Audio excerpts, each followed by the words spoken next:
Selamat pagi sahabat KUA Denpasar Selatan. Om Swastiastu. Assalamualaikum warahmatullahi wabarakatuh. Shalom, nama budaya, salam sejahtera untuk kita semua. Baik, senang sekali ya rasanya kita dapat menyapa kembali sahabat KUA di podcast Serasi, yakni Semangat Konten Moderasi. Betul sekali ya, yakni ruang dialog yang penuh dengan nilai kebersamaan ya dan toleransi. Nah, di sini izinkan saya untuk memperkenalkan diri terlebih dahulu. Saya Nilo Komang Alit Rustiani, penyuluh agama Hindu dari Kecamatan Denpasar Selatan. Dan tentunya, sahabat podcast, saya di sini tidak sendiri. Saya ditemani oleh dua laki-laki yang sangat inspiratif. Ya. Di sini ada yang pertama dari sebelah sisi kiri saya dulu. Wow, ini sampai HP saya jatuh.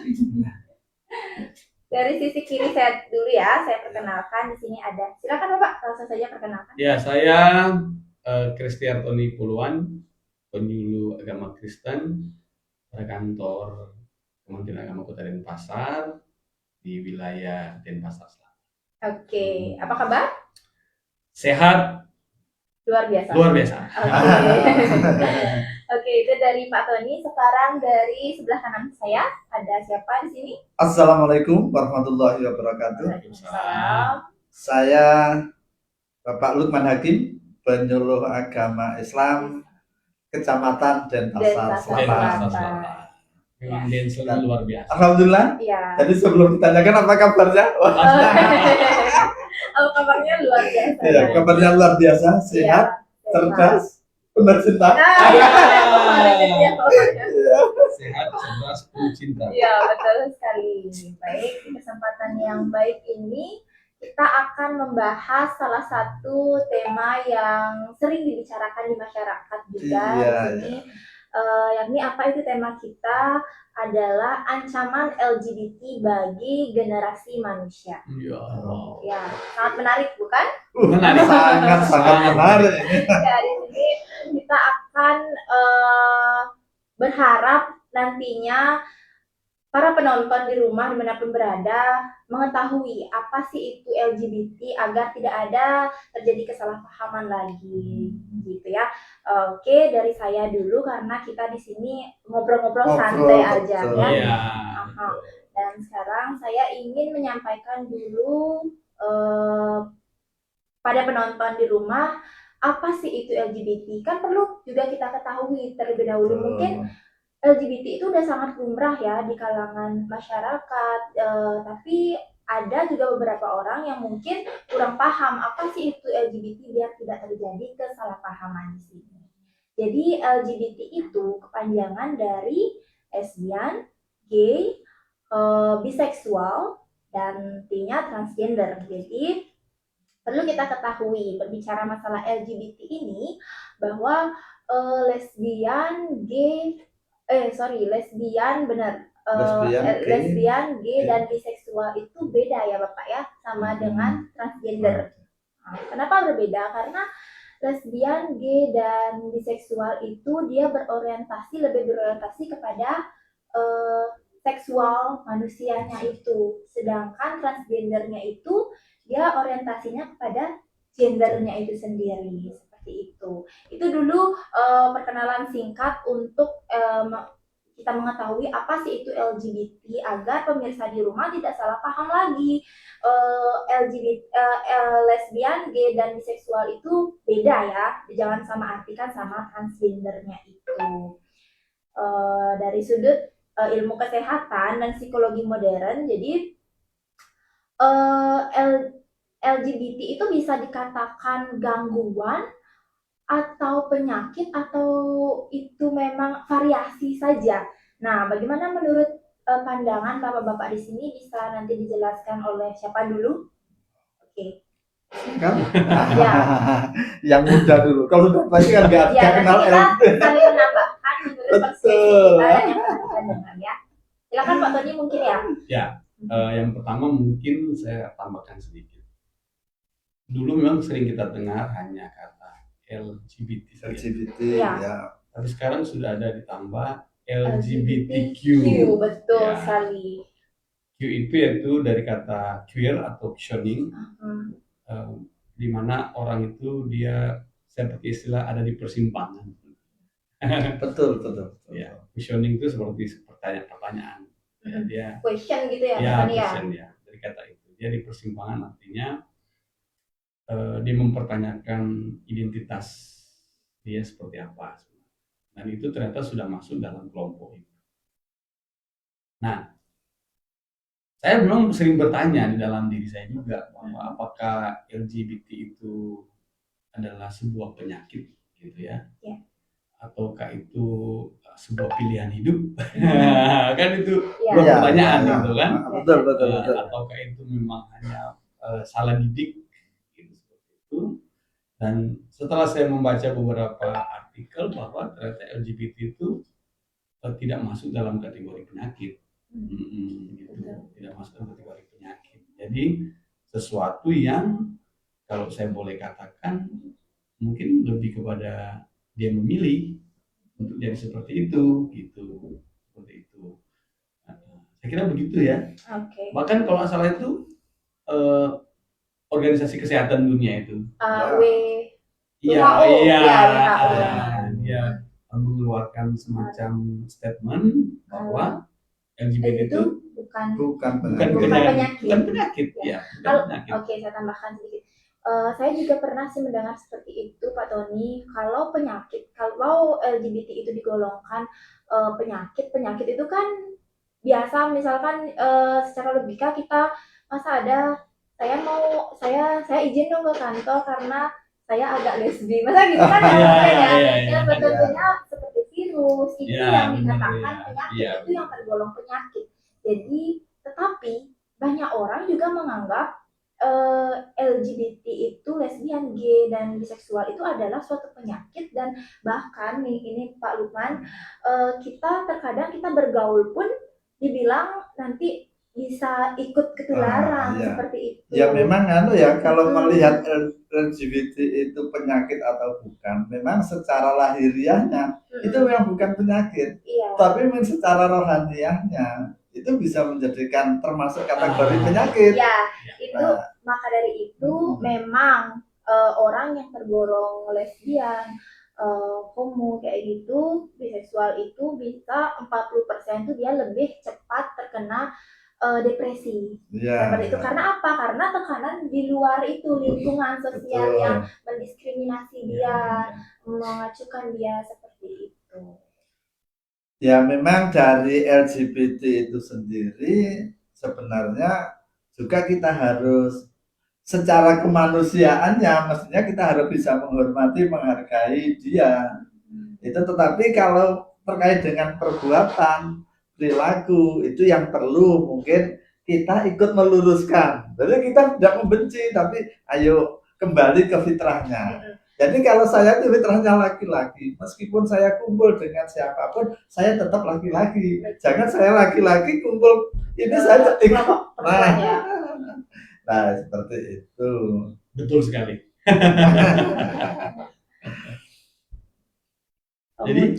Jadi kita tidak bisa menyimpulkan bahwa LGBT itu sebenarnya penyakit atau tidak, karena dari sisi ilmiah pun belum ada data yang valid mengenai itu. Memang untuk obat LGBT itu nggak ada, jamunya juga nggak ada. Tapi kalau rohaniahnya mungkin kesentuh, kita bisa kembali ke fitrah, LGBT itu juga bisa sehat seperti semua. Jadi kembali ke fitrah ya. Jadi kalau yang perempuan ya tetap menjadi perempuan, yang laki tetap laki. Jangan yang perempuan karena mungkin tomboy kemudian menganggap dirinya seolah-olah sebagai orang laki-laki. Betul sekali. Terkadang itu dah.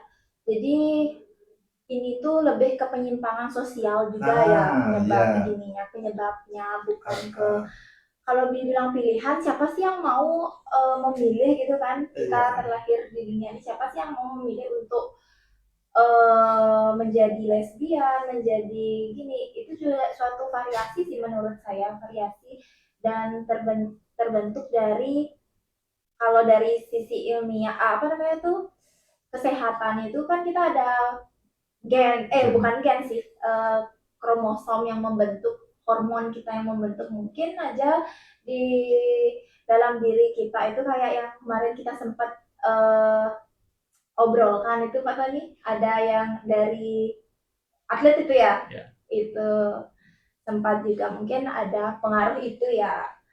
Bisa Pak Mungkin Tony jelaskan? berawal juga nganu itu ya, bisa juga berawal dari karena kayak tuntutan seni, tuntutan pekerjaan. Misalnya kalau dulu itu ada seni ludruk untuk di Jawa Timur ya, ludruk, sehingga pemainnya itu harus berperan sebagai perempuan. perempuan itu, oh ya. Sehingga dengan berperan sebagai perempuan ya Ya berusaha sudah nyaman. bagaimana. Oke. Akhirnya lama-kelamaan dengan seperti itu nyaman di situ. Nah, ini mungkin bisa juga penyebabnya dari situ. Iya. Nah, itu kan bagian dari sebab-sebab dari eksternal. Iya, Iya. betul. Sifatnya gini, kalau dari eksternal itu kan bisa karena misalnya dia di pergaulannya itu dengan orang-orang seperti itu.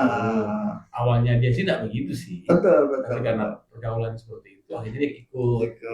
Kemudian juga mungkin kalau tuntutan seni saya kira bisa juga. Tapi kan kalau kita bilang dia sebagai aktor atau aktris, misalnya contoh seorang itu memang dia laki-laki gitu, tapi karena diminta peran dari begitu ya bisa dia buat, tapi tetap dia kembali kepada tadi panggilan fitrahnya gitu. Fitrah, betul. Nah, tetapi juga ada kenapa mereka jadi seperti itu, tadi sempat disinggung oleh Adit bahwa dia dilahirkan dengan modelnya itu sudah dari kecil kayak bawaannya itu ada begitu-begitu. Iya kan? Iya. Nah, tadi sudah dibilang iya, mungkin pengaruh selnya atau pengaruh apanya. Iya. Dari bawaannya seperti itu. Iya. Nah, tetapi tetap kita harus mengacu kepada sebuah pilihan. Misalnya begini. Memang dia dari segi gayanya kelihatannya kok kayak kemayu. Kalau dia laki kan kayaknya nggak kemayu, kalau dia cewek kadang-kadang tomboy gitu kan.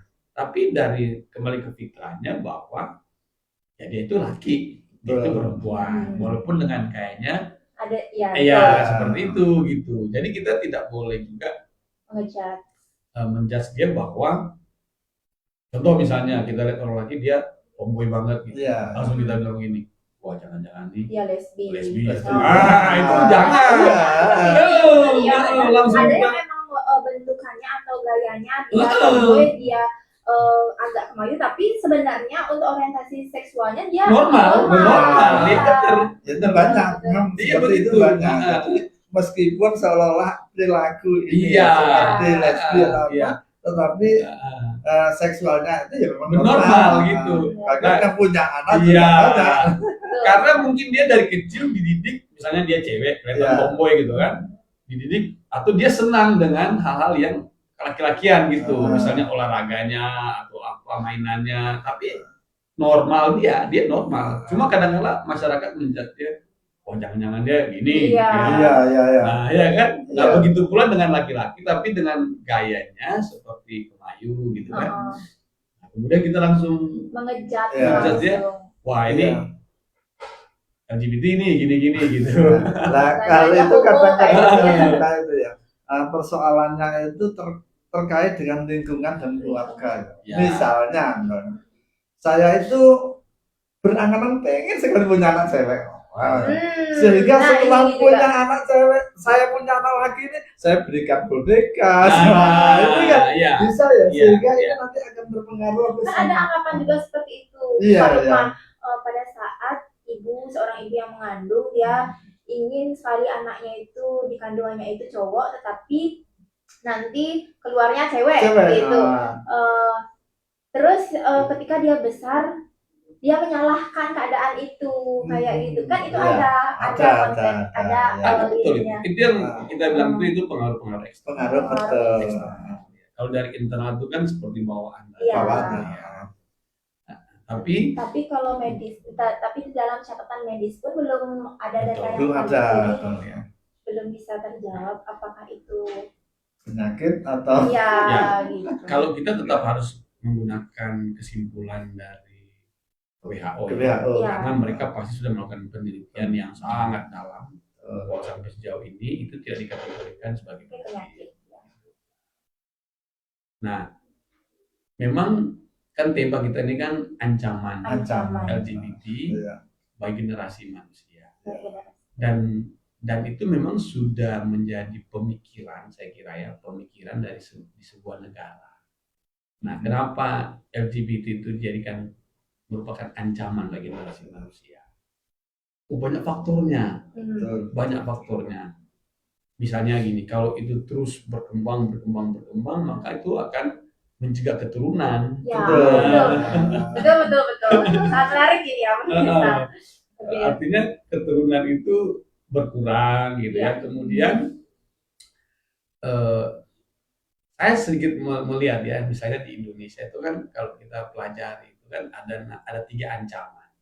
Ancaman negara itu kan ancaman militer, ancaman non militer, kemudian ketiga itu dibilang ancaman hibrida. Nah, ya, ancaman militer, non militer, ancaman hibrida. Nah, ternyata LGBT itu sudah dikategorikan ancaman non militer. Kenapa bisa gitu Pak Tony? Karena dia bisa merusak tatanan kehidupan ya, gitu. Ya memang kalau Karena dia bisa membentuk sebuah ideologi, betul. kemudian dia mempengaruhi orang. Apalagi dengan kecanggihan sekarang media sosial Iya, yang sudah iya, sangat canggih gitu ya, kita menggunakan beberapa kasus-kasus LGBT itu. Ini memang kontennya agak sedikit sensitif ya, tetapi tidak kita pungkiri bahwa LGBT itu sudah di negara-negara luar Iya, sudah dilegalis, udah legal lah gitu ya, sampai udah bisa menikah seperti itu. Di kita pun juga sebenarnya ada ya. Namanya itu organisasinya opsi. Saya baru dengarnya. Opsi organisasi penyimpangan sosial Indonesia. Ada itu Pak ya? Ada organisasinya. Kalau dulu. Berarti itu, sorry saya potong sedikit Pak Lukman. Berarti itu perkumpulan orang-orang yang LGBT. Iya. Ya termasuk LGBT itu di dalamnya. Jadi penyimpangan sosial itu bisa juga mungkin yang ada di kayak cewek yang ada di lokalisasi bisa masuk di situ, LGBT masuk di situ. Itu bentukan mereka atau label yang diberikan oleh masyarakat? Itu bentukan. Jadi awalnya itu gini. Saya pernah organisasi penyimpangan sosial. Berarti mereka menyadari bahwa mereka itu menyimpang. Iya, menyadari. Kalau mereka yang membuat sendiri itu kan. Jadi kan gini, asal mula itu opsi itu organisasi pekerja seks awalnya. Nah, itu yang jelas dilarang oleh negara. Kemenkumham ada mengajukan itu jelas ditolak. Nah, dengan ditolaknya itu akhirnya membuat opsi itu organisasi penyimpangan sosial Indonesia. Yang dulunya itu pekerja seks.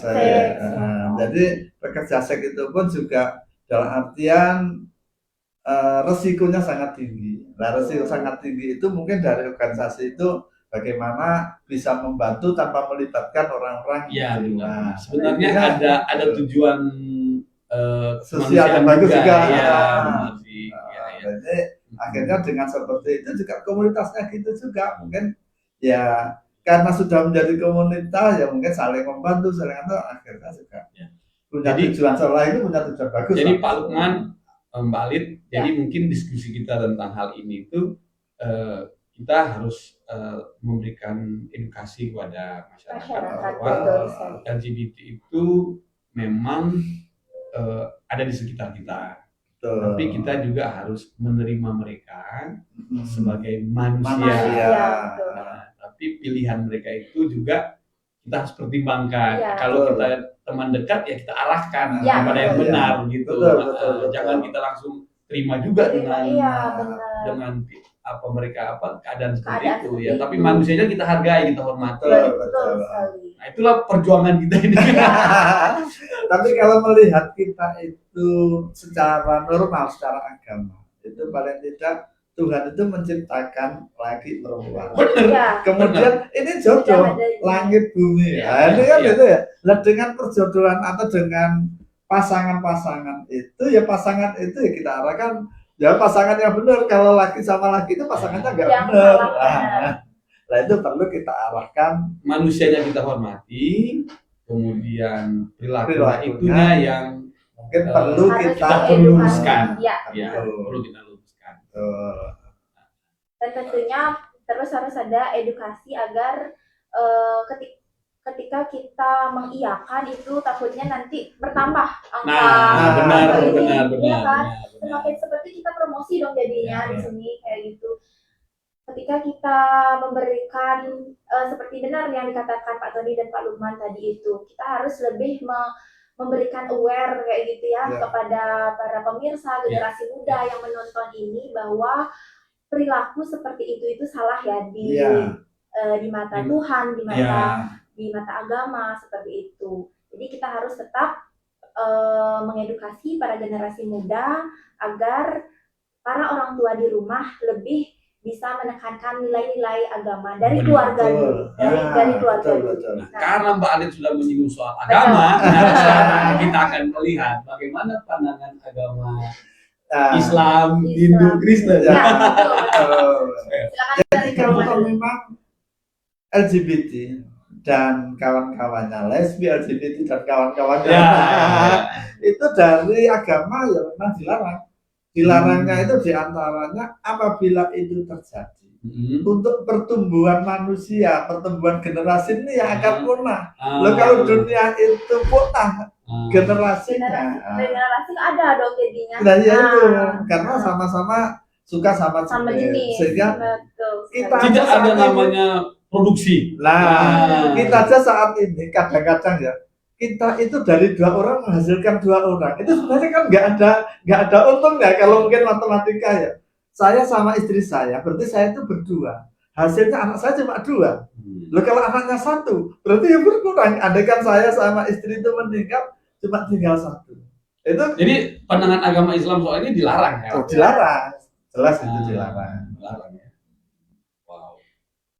Ada nggak misalnya Pak Lukman ayat-ayat sucinya tentang hal seperti itu? Kalau ayat sucinya itu sebenarnya pada Al-Quran itu banyak ya, dalam surat Al-A'raf ayat 80 sampai 84 itu yang intinya dulu itu pernah ada kasus seperti itu tapi sebelum Islam.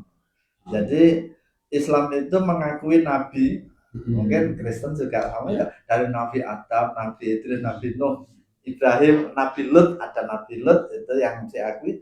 Pada masa Nabi Lut itu ada kelompok yang suka sejenis, dan ada laki sama laki-laki. Dengan apa ya? Menyenangi, mencintai sama laki-laki, orang laki-laki datang kepada orang laki-laki, akhirnya orang itu mendapatkan kutukan dari Allah. Nah, kutukannya itu dianggap orang itu perbuatan itu seperti perbuatannya kera. Jadi kutuk menjadi kera. Dan menjadi kera manusia itu menjadi kera atau ini kera itu sebagai apa ya? Istilah aja. Jadi perilaku orang yang nggak mau berpikir padahal dikasih akal disamakan dengan binatang. Nah, ini salah satu larangan kerasnya di dalam ayat suci Al-Quran itu seperti itu dalam surah Al-Isra. Sangat luar biasa ya. Kalau dari balik dari agama Iya. itu, Jadi maksudnya nggak dimanusiakan kan udah Iya. disamakan dengan hewan. Dengan hewan, karena hewan itu kan bisa dia berpikir logik ya. Betul. Ya kalau dari Hindu sendiri itu di Hindu kan kita diajarkan selalu berjalan di ajaran Dharma. Ajaran Dharma yakni kebaikan dan kebenaran. Sebenarnya di Hindu pun itu juga tujuan utama kita menikah itu Grahastasrama, tujuannya memiliki keturunan tentunya kan, sama yang dikatakan sama Pak Tony tadi itu. Ketika kita sekarang menikah, menyukai sesama jenis, tentunya sudah tidak ada keturunan Tidak ya ada kita. keturunan. Iya, dimanapun seperti itu ya. Tentunya kita menikah itu pasti kita ingin memiliki keturunan. di Hindu lebih menekankan ajaran Trikaya Parisuddha. Jadi berpikir yang baik, berkata yang baik, berbuat yang Berbuat baik. yang baik. Seperti itu. Dan ada juga istilah Tatuam Asi.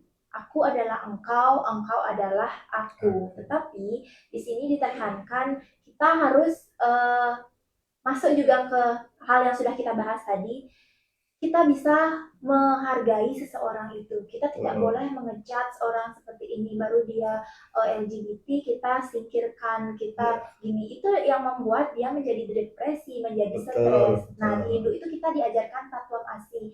Aku adalah engkau, engkau adalah aku. Bagaimana kalau kita yang ada di posisi itu? Bagaimana kalau kita yang merasakan seperti itu? Maka dari itu kita harus menghargai, menghormati kepada siapapun, tetapi kita tidak boleh membenarkan juga ajaran LGBT itu, ancaman LGBT itu. Jadi intinya kan kita tetap menghargai, mengorangkan, memanusiakan, tetapi untuk perbuatan itu karena perbuatan itu tidak benar menurut agama dan mungkin dalam tatanan sosial juga, maka perlu kita luruskan. Betul sekali, agar tidak terjadi kesalahpahaman. Betul. Sama juga di Kristen juga demikian. Waktu Tuhan pertama kali menciptakan manusia itu, di dalam ajaran Kristen, di dalam kitab Kejadian itu, firman Tuhan katakan bahwa diciptakanlah mereka laki-laki dan perempuan. Pasangan lah ya. Iya. Kemudian ada sebuah amanat atau perintah kepada laki-laki dan perempuan.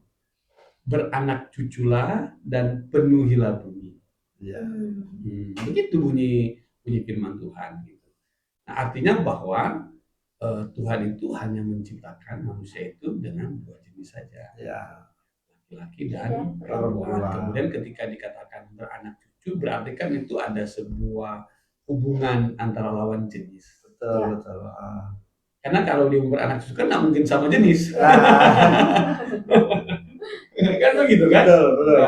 Dia beranak cucu itu berarti ketertarikan lawan jenis seperti itu. Nah, itu kan perintah ya. Nah, tapi kalau kita misalnya sudah melawan perintah itu, berarti kita sudah melawan perintah Tuhan kan? Betul. Nah, kalau di Kristen itu sudah masuk kategori dosa. Iya. Karena dosa itu melawan perintah Tuhan. Betul. Nah, siapa yang diciptakan oleh Tuhan itu? Adam dan Hawa. Kalau di Islam saya kira juga sama. Sebenarnya kita hampir-hampir mirip semuanya, Pak. Kalau di Hindu disebut apa? Sama, Adam dan Hawa. Adam dan Hawa ya? Kalau lanang istri itu Purusha Perdana kayak gitu. Lingga dan Yoni. Oh gitu ya? Iya. Nah kemudian tadi Pak Lukman sempat singgung tentang Nabi Lot. Iya. Nah di Kristen juga ada cerita itu. Nah, iya. Di mana di sebuah daerah Sodom dan Gomora namanya itu terjadi perilaku masyarakat yang menyimpang, kemudian Tuhan marah gitu. Dan dia memusnahkan itu. Dia menunggang balikan namanya Sodom dan Gomora itu. Iya. Nah, seperti itu. Jadi saya kira ya kalau ditinjau dari sudut agama, perilaku LGBT itu tidak dibenarkan. Tidak dibenarkan, betul. Sangat bertentangan dengan nilai-nilai agama.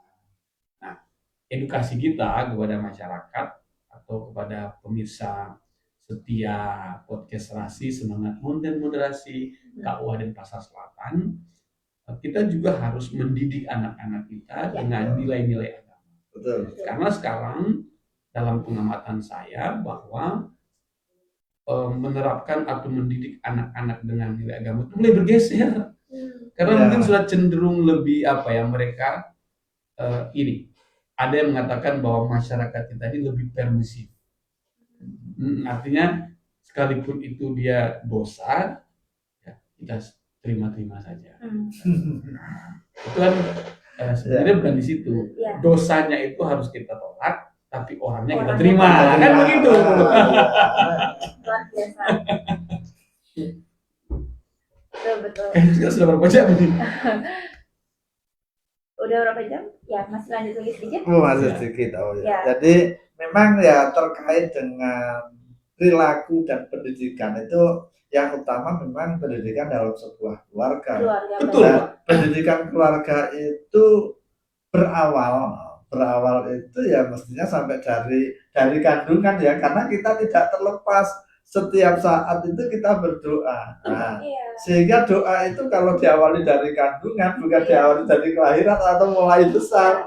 Kalau kan ini sudah kita mendapatkan doa anak-anak kita, berarti anak-anak kita kemungkinan Tuhan itu akan mengabulkan apa yang kita inginkan. Kalau kita itu kepingin anak kita tidak apa ya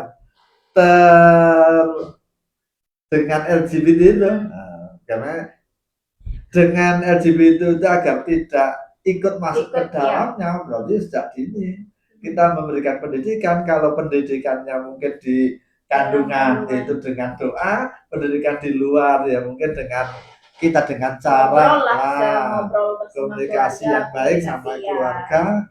Ya memang kan pendidikan terbaik itu kan ada di keluarga. Betul. Jadi ketika ada hubungan suami istri dengan berbeda jenis kelamin, kemudian melahirkan generasi. Nah, generasi itu lahir di keluarga itu, kemudian keluarga itu dia memberikan didikan kepada anaknya dengan nilai agama. Nah, kemudian anak itu kan juga menyerap. Ya, kemudian ketika juga dia menyerap hal yang baik dari keluarga, dia juga melakukan hal yang sama. Gitu. Nah, makanya kenapa LGBT itu sebuah ancaman? Karena dia bisa merusak tatanan keluarga yang konvensional, yang hubungan suami istri yang lawan jenis. Kalau dia tidak ada lagi itu karena sudah dikuasai oleh perilaku LGBT ini, maka dia mau mendapatkan anak dari mana? Mungkin aja dia akan mengadopsi misalnya. Tapi didikan yang dia sampaikan kepada anak itu sesuai dengan perilakunya dia. Jadi kan akan turun-temurun begitu. Anak juga ini mendapatkan nilai seperti itu, dia juga berperilaku itu sampai terus. Makanya itu dibilang ancaman generasi manusia. Ya, betul. Ancaman. Iya. Jadi meskipun ya tidak merusak, tetapi generasi ini akan terancam. Makanya perilakunya itu yang perlu kita perangi sebenarnya. Tapi manusianya kita terima. Kita hargai. Itulah tugas kita untuk meluruskan dalam penanganan agama. Wow. Sangat luar biasa.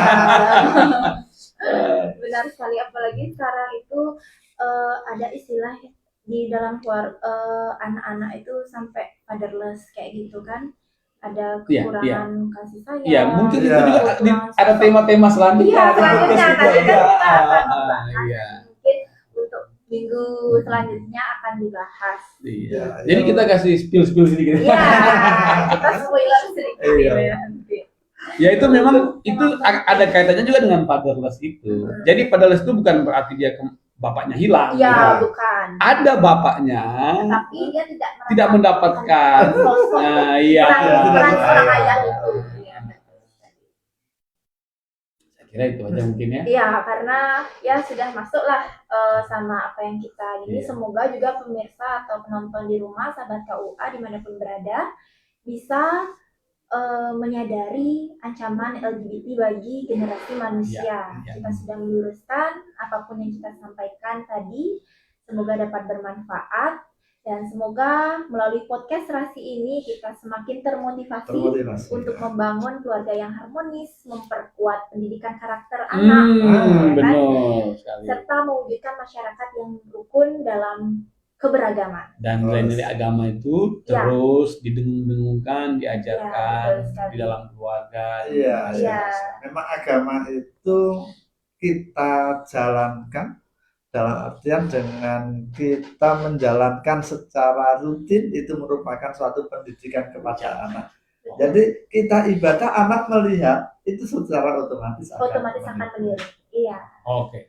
Dan nanti kita akhiri ya. Iya. Kita akhiri. Baik. Sekian, terima kasih Bapak Tony, Pak Lukman. Terima kasih juga Mbak Ali. Iya, terima kasih. Mohon maaf apabila kami bertiga ada kesalahan kata ataupun perilaku di dalam melakukan podcast pada pagi hari ini. Baik, akhir kata saya tutup dengan Parama Santi Om, Santi Om. Assalamualaikum warahmatullahi wabarakatuh. Waalaikumsalam. Shalom, nama budaya, salam sejahtera untuk kita. Salam moderasi. Salam moderasi. Saya harus matikan ini. Dadah. Dah.